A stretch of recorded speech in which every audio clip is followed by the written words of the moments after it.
دو تین کام بتا دوں بس رمضان کے بعد پابندی سے کرنے ہیں. ایک, ہمیشہ دعاؤں کا معمول, کبھی بھی دعا چھوڑنی نہیں, ٹھیک ہے.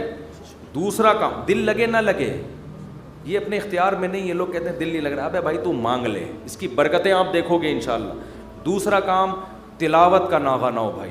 جتنی خواتین بیان سن رہی ہیں, مرد بھی, روزانہ پابندی کے ساتھ قرآن کھولنا ہے. ایک دفعہ یہ جو ایک دفعہ بند ہوتا ہے پھر رمضان میں جا کے نکلتا ہے, یہ قرآن کے ساتھ بے انصاف. کبھی کبھار جو حافظ ہیں ان کو تو اللہ نے بڑی سہولت دی ہے, 15 منٹ پڑھ لو, آدھا گھنٹہ پڑھ لو, تھوڑا پڑھ لو لیکن پابندی کے ساتھ. کوشش کریں گے کہ نہیں کریں گے گھروں میں بھی.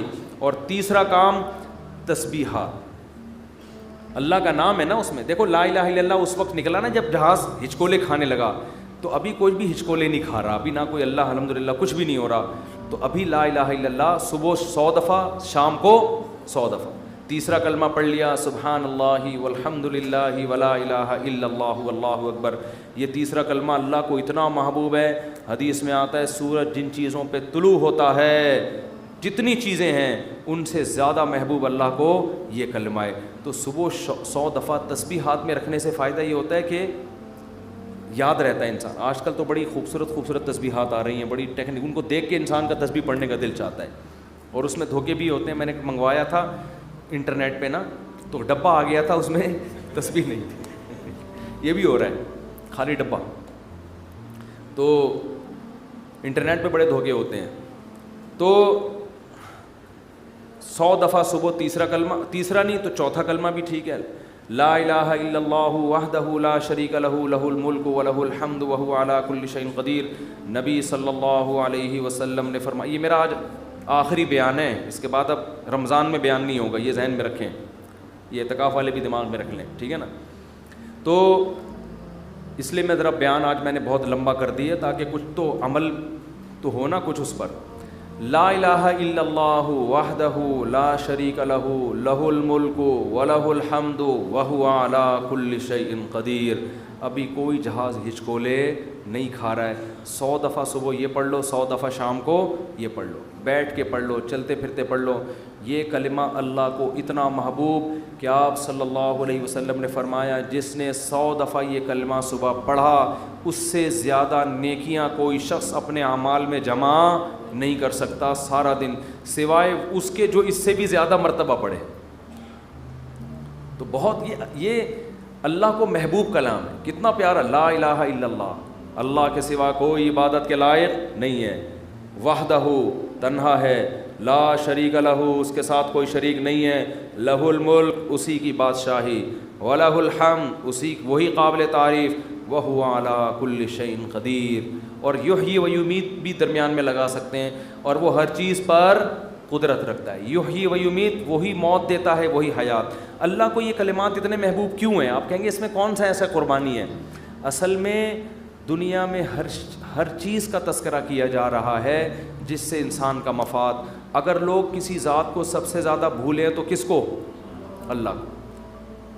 تو جو چیز مارکیٹ میں شارٹ ہوتی ہے اس کی ویلیو بڑھتی ہے. اللہ کو پتہ ہے کہ دنیا میں امریکہ کا نام لینے والے بہت, پیسہ کا نام لینے والے بہت, عزت شہرت کے بھوکے بہت, اللہ کا نام لینے والے مارکیٹ میں شارٹ. اور اگر اللہ کا نام لے بھی رہے ہیں تو اپنے فائدے کے لیے.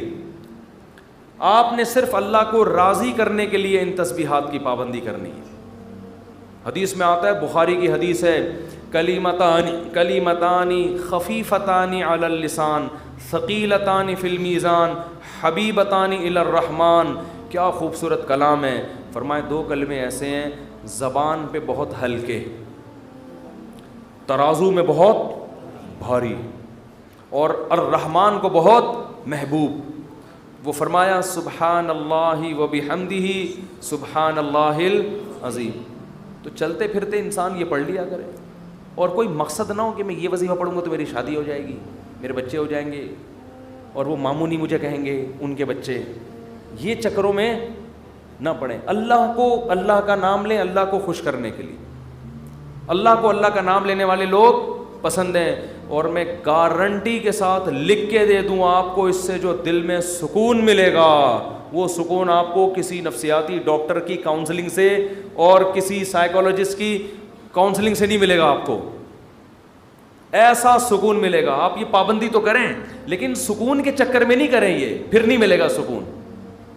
اگر آپ نے ٹرائی کیا نا کہ میں اللہ کا نام لے کے دیکھتا ہوں سکون ملنا ہے کہ نہیں ملنا، پھر نہیں ملے گا. یہ تو ایک ویسے ہی اللہ کی طرف سے سہولت ہے. تو روزانہ خواتین بھی مرد بھی صبح و شام کم سے کم 100 مرتبہ تیسرا یا چوتھا کلمہ صبح اور 100 مرتبہ. یہ میں بہت ہلکا پیکج دے رہا ہوں، اس سے آگے تو پھر یہ تو کم سے کم ہے. تو یہ معمول بنانا ہے، کریں گے کہ نہیں کریں گے؟ تو اور یہ جو اعتکاف والے بیٹھے ہیں نا، یہ ابھی مسجد سے جب شارٹ ہوں گے تو اگلے سال پہچان میں بھی نہیں آ رہا ہوتا کہ یہ کون ہے، کہاں سے آیا، کدھر ہے، حالانکہ قریبی محلے میں رہ رہا ہو. ایسا نماز سے بھاگتے ہیں جیسے ان کو احساس ہو گیا کہ ہم نے جو 10 دن مسجد میں نماز پڑھی تھی وہ صحیح کام نہیں کیا تھا ہم نے، تبھی تو ایسا بھاگا ہے کہ مارکیٹ سے بالکل ہی شارٹ ہو گیا. بعض دفعہ کوئی کام کر کے دیکھتا ہے انسان تو کہتا ہے یار ٹرائی کیا مزہ نہیں آیا، اب نہیں آنا. ایسا نہ کرو میرے بھائی. آپ کو 10 دن اللہ نے مسجد میں بٹھایا، آپ نے تکبیر اولیٰ سے نماز پڑھی، تراویح پڑھی، تو اب آپ کو اس کم از کم نماز ہی کو کنٹرول کر لو پورے سال. اکثر گناہ گاروں کو توبہ اعتکاف میں نصیب ہوتی ہے، اکثر لوگ میں نے دیکھے. تو آپ اس توبہ پر قائم رہیں، مسجد سے تعلق بولو بھائی برقرار رکھیں، اور قرآن کی روزانہ تلاوت کا معمول ہو، اور ذکر کا معمول، دعا کا معمول.